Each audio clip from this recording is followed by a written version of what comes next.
Okay. MC Khalifa Pedi. Hello Mr. President, tulifukuzwa kwetu, sahi niko refugee camps, unajua Kakuma.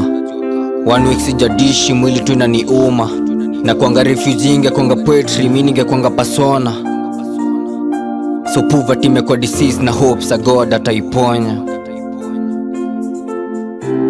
Ila ifiliacha kutupeleka soso, siku hizi inatupeleka KK, nika pass left tulikuanga na madeni. In our situation pale kwa camp tukiwa na machokoch, tulilala tukiwa ma rich kid manze.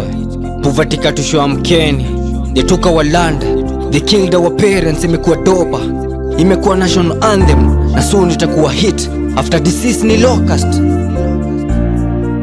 after locust ni floods, na next kuna war. Wapi Isa, wapi Muhammad, wapi Musa? Watu walisema ili tulienda wrong, eti UN wanachanga do, gavana toka na backdoor. Na kama refugee hawatomoka ni law. Mr. President, Mr. Deputy and your cabinet, simu unite, mvunje hiyo law. Na before nilikuwa na mpenzi, nilikuwa na mpenda, na bebe, yani bado kona nipenda. Leno booster at your door, let your lips remain unkissed manze. And if you miss me, kiss the pillow beside you. So Mr. President, najua kuangana the big 4 agenda. Kuna moja ningetaka uongeze ikuwe ya 5.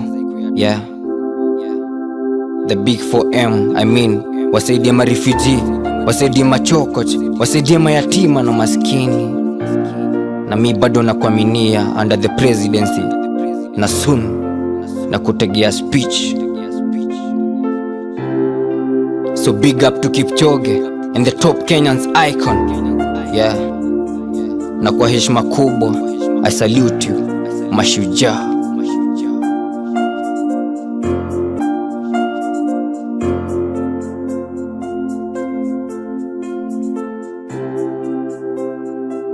MC Khalifa Pedi.